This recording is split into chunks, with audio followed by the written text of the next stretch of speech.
Well, good morning, Bing. We're so glad that you're here today to share with us about America and you being in America and what's great about this country. So tell me, where's your country of origin?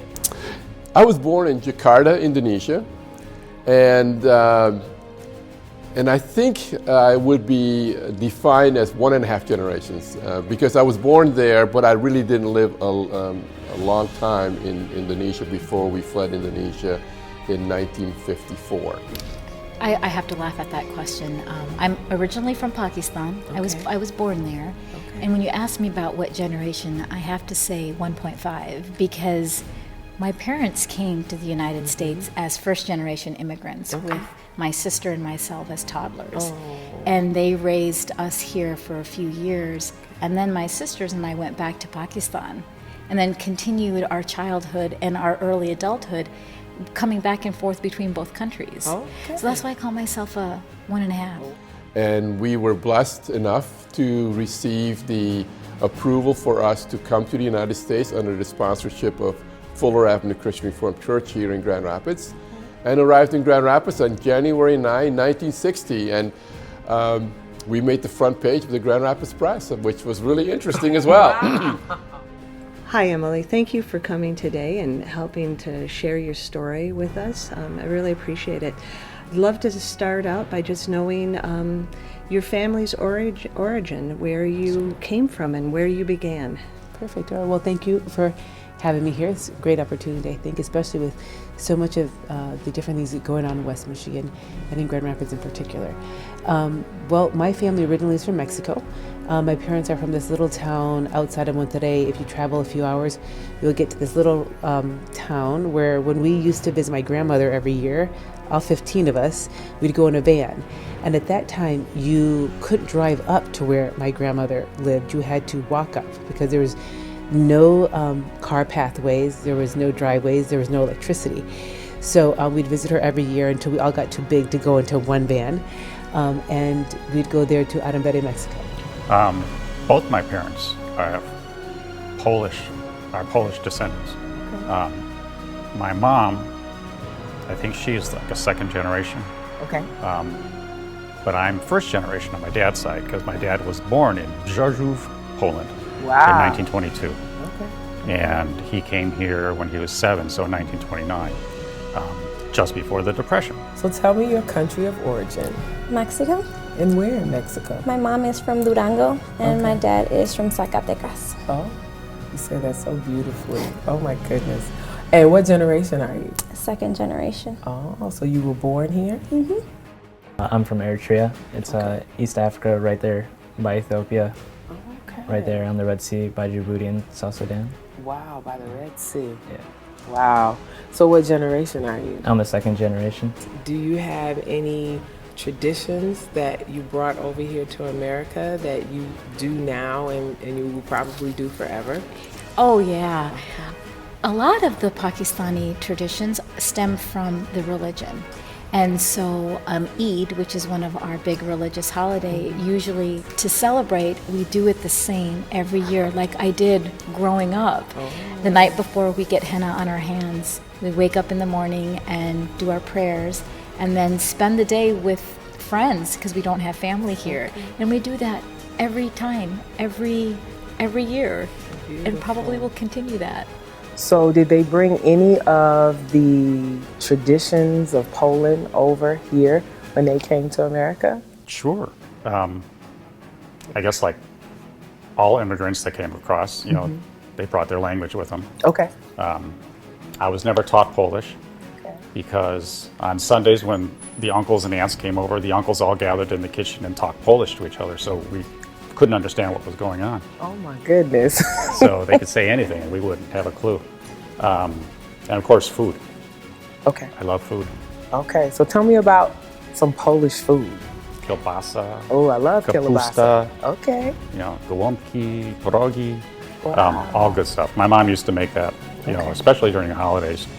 Of course, our language is like Okay. really important to us. Okay. We speak Tigrinya at home, and that's always been like, I have to learn it, and then my brother and sister, and then our kids hopefully. Okay. And All then, right. Of course, our food is like, I don't know how my life would be without the food. I always tell everybody that we were in South Haven, Michigan, and in the United States, but our home in and of itself was Little Mexico, because my parents were very traditional in many ways, but also they're really visionary in other ways. Traditionally, we weren't allowed to go to a high school dance without one of my little brothers. A lot of times my brothers would accompany us no matter where we were at. We weren't allowed to date or wear makeup until we were at least 16. So it was those types of traditions that my parents really felt strongly about, but also making sure that we kept our language, that we kept our culture.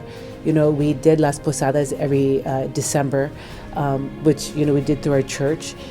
We celebrated in very traditional ways all the holidays, Day of the Dead, Christmas, Lent, and really holding on to the things that they would do in Mexico. Like on Christmas or New Year's, we all get together and we make tamales. But I think overall, when I reflect back about the things that my parents instilled in us, part of it's cultural, but I think a lot of it is it's human values. So why did your parents journey from Africa here to America? They wanted a better life for like their kids. Not like they didn't think, oh, we need a better life, but our kids can't grow up how we grew up. They need to have opportunities and a good life. Yeah. We did this because we believe that our children's lives are very important and that their opportunities for establishing a better life than what we had is very important to us. So tell me some of the challenges. Religious restrictions, we don't drink alcohol or eat pork, and there's fasting months, as I spoke to you of, and sometimes the community around you doesn't follow those same things. So when you're the only one adhering to those things, that can sometimes feel a little uncomfortable. Yeah, and these are really big traditions because my parents were so adamant that we hold on to our culture and hold on to our roots and hold on to our language in a time when that wasn't so easy. Right nowadays, people are into diversity. So he's told me that, you hear all the old stories, oh, we walked in the snow and barefoot, but sometimes he did. We'd stand on the corner trying to sell newspapers without shoes on. When my brothers and sisters were going to school, and in particular when they were in Texas, they would get hit for speaking Spanish. And the teachers would line them up and tell them to hold their hands out and up, and they'd get smacked on the hands with a ruler for speaking Spanish on their knuckles. And my parents were like, you're still going to speak Spanish. This is our language. This is who you are. That sense of rootedness and community and connection was incredibly important to them. Well, my dad was, he was just 7. So he didn't have a lot to transition from. But I mean, he had to learn the language, of course. But mostly it was just trying to survive. Like most refugees, like all refugees, when they flee and they leave behind their home country, they leave everything behind them.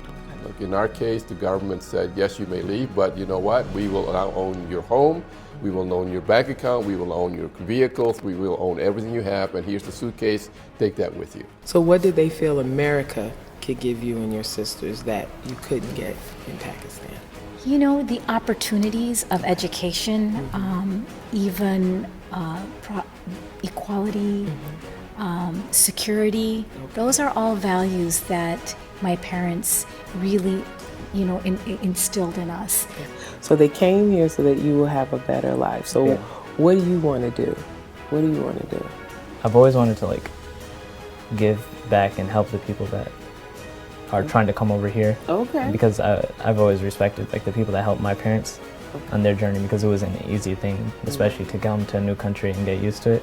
So I've always wanted to give back and help the next person that's trying to come over. How was the transition to life in America? The thing that I was not aware of when I arrived as a 12-year-old in the United States was the difficulty in the U.S. society in terms of race relations. It was in the 1960s, and I remember the one comment that was made to me early in my 6th grade years, in which a classmate came up to me and said, Ben, you're okay, but you have to watch out for the Negroes. So I didn't understand it because I wasn't aware of those things that was happening in U.S. society at that time. But later on, I began to realize that there was this tension and that there was this inequities that was going on, and I had to learn. I really had to learn what that was all about. What advice, from your point of view, would you give someone on acceptance, of accepting people, different cultures, different walks of life? Well, that's what America is, right? It's the great melting pot. We haven't had necessarily a great influx of immigrants like there was in the earlier century.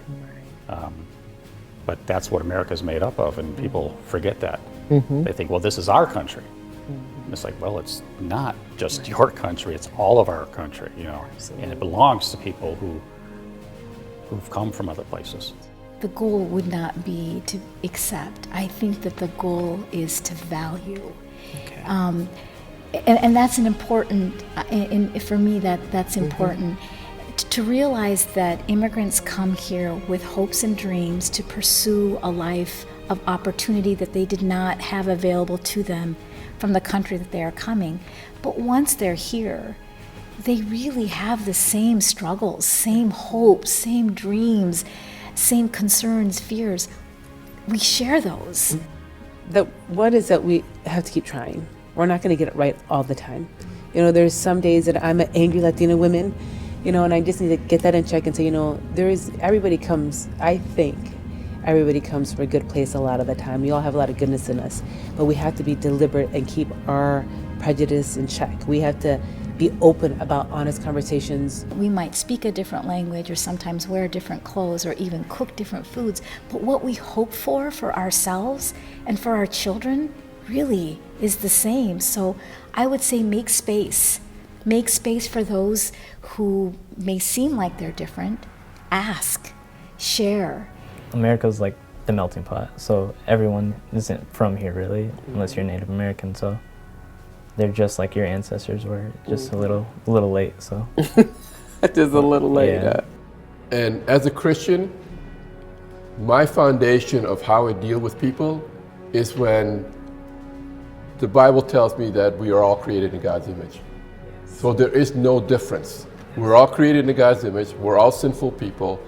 And therefore, for me, even though it is hard because I'm also a sinful person and I'm also swayed by the things that are happening in our society, but at the bottom, from the bottom line is, for me, is we are all created in God's image.